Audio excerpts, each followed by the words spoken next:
Hi everybody, thanks for joining me today. The intent of this video is to talk about the emotions. What are emotions? How do they work and how can we control them? Um, you see a little bit of everywhere nowadays.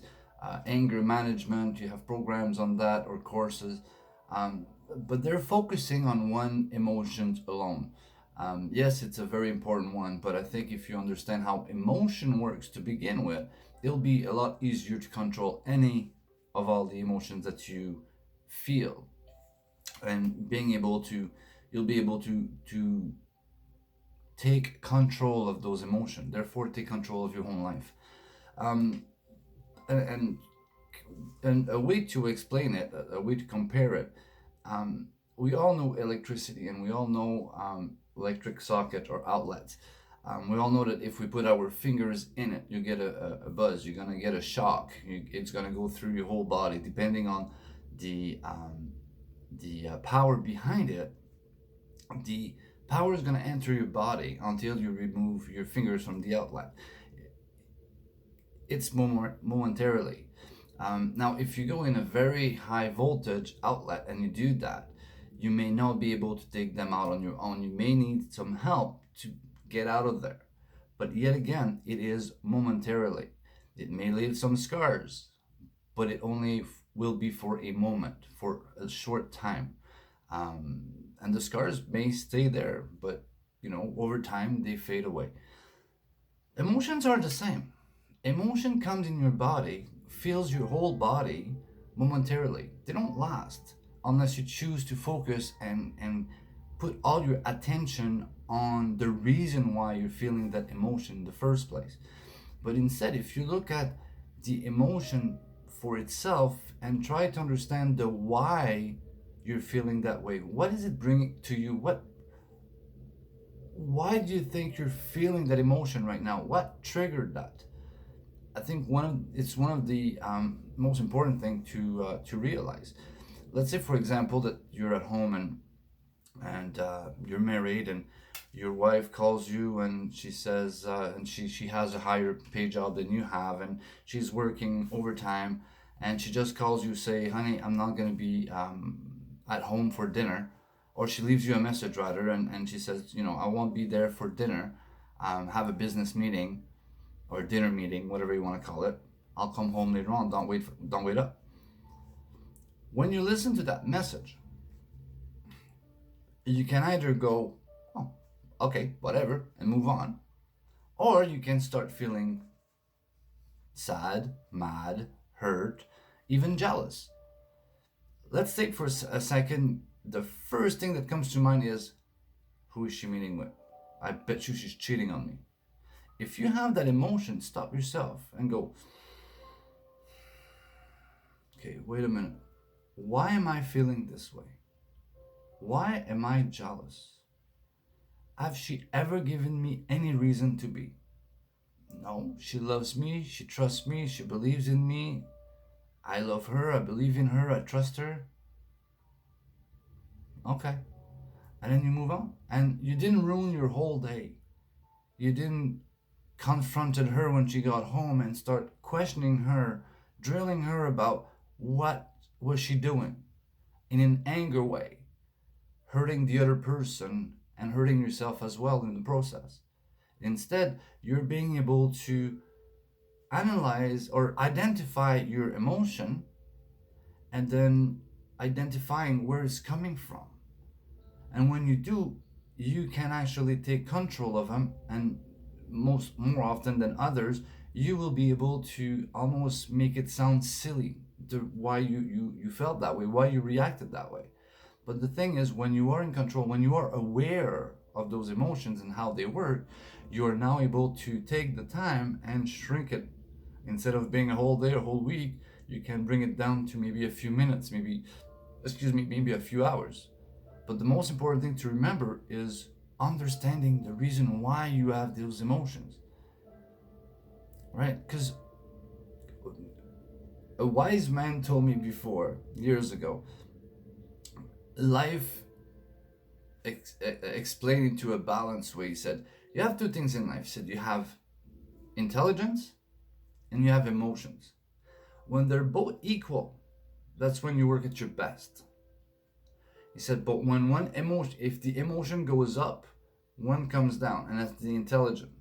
So when you feel full emotion, when you're emotionally or emotional, you're intelligent. It is at its lowest, and it doesn't make you dumb. It just makes the emotion taking over. You're not thinking rationally. You're taking with emotion, and nothing makes sense. You have no options except the one you're feeling. But if you are aware of that, once again, it's all about being aware of things. If you are aware of it, you're going to take a sip of water, cold water, take a deep breath, and bring it down. Even if you're like this, you're starting to think better. But it's to bring it even again. And to be able to deal, and when the emotion comes down a little bit, then all of a sudden options comes up. And now you're thinking, okay, I can do this, I can do that. You have a lot of options in front of you now that wasn't there 5 minutes ago. So when we talk about emotion, when we talk about being in control of your life, it's being aware of the emotion, how they work, and how to deal with it, and how to identify it, and how to fix them or approach them, address them. You know, like being jealous could have been maybe in your past you've been cheated on. Maybe it's because you're looking somewhere else and you're transferring it to the other person. Maybe it is just a matter of you're jealous of her work because she spent more time at work than with you. There's a lot of different reasons, and I'm saying she and he and her. It can be reversed. It doesn't matter in which way. And it could be man, man, woman, woman. It doesn't matter. The whole idea is a human to a human. But the whole idea is you can have a bunch of different reasons why you're being jealous, or for any emotions. Just a matter of figuring out which one it is. And when you do, the next time it happens, it will be quicker because you already know. Oh, yeah, I thought I had dealt with it last time, but apparently I didn't completely finish it. And let's move on.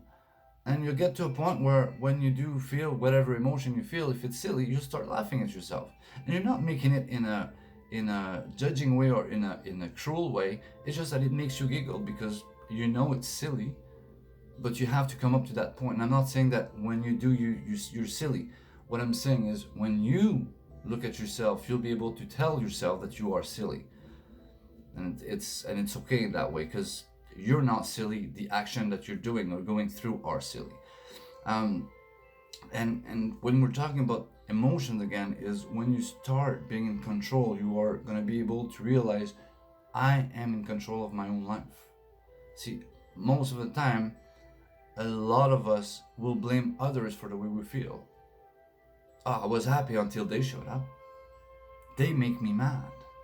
They piss me off. They make me angry. No, they don't. You have a feeling attached to them that makes you feel that way. But it is your responsibility to figure it out which one it is. And then all of a sudden you take control of that life, of your own life. Then you don't wait on people to be happy. You can't blame people for not being happy. The responsibility comes back to you. Then all of a sudden you become responsible, you become accountable, and you become in control of your own life. And up here, thinking about it, even if you don't, you're subconscious, if you realize you are in charge of your own life, you are responsible, you're accountable for your own life, you will see things will change. You will now decide to be happy. Because it's a decision by yourself on your own. It doesn't depend on anybody else. It is your own decision. And if a person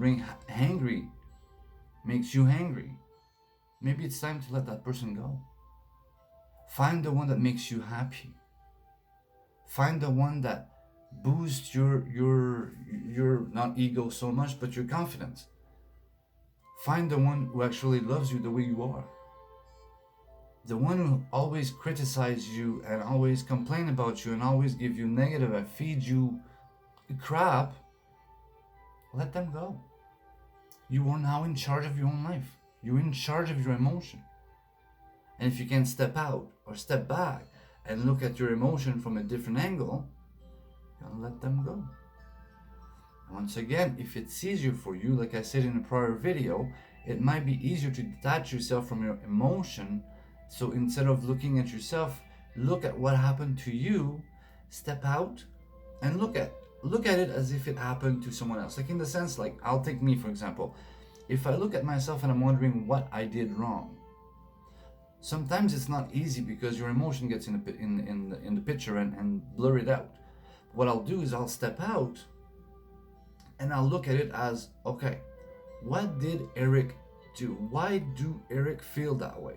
And by me talking to myself in a third person gives me the opportunity to look at it in a different angle. And that's how you start. And then when you get better, most of the time you don't even have to do that. It just comes up automatically. Oh yeah, why am I angry? Again, you know, that angry's never been one of my forte, but I had other emotions. But that's really coping with your emotion. Not coping, but taking charge. Being in charge. Understanding that instead of jumping to conclusion, you'll try to make a logic for it or to it. And that will help you look at life in a different way, and that'll give you much more love for yourself. That'll give you an inside happiness. It's peace. It's so much relax, and understanding that you are responsible for your own emotions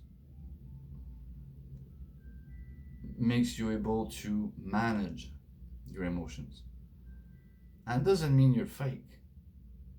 It means you don't let yourself be mad. You don't allow yourself to be sad long. See, I still experience all of those feelings, all of those emotions. But whether they affect me or not is a different question, is a different story. And yes, some of them still affects me in a negative way. I'm not going to deny it. But the most important thing is that you learn over the years to be able to manage it better. So instead of being angry at somebody, you take the approach of he or she has their own life, their own choice. That's sad to say, but that's their challenges to go through, not mine. And then you don't get mad. And then you realize that taking it personally wasn't meant that way, so why are we taking it personally? So we just make life a lot easier to deal with. And then understand that makes you process things before you spurt things out. You've all heard the expression in French, if I translate it, is turn your tongue 7 times in your mouth before you splurge something. But more often than not, it's true. If you go, ta-ba-ba, then you go, why did I just say, I'm so sorry? You could had avoided it by thinking about it first. If I tell that person that she's a, or he's a ba-ba-ba, I don't really mean it.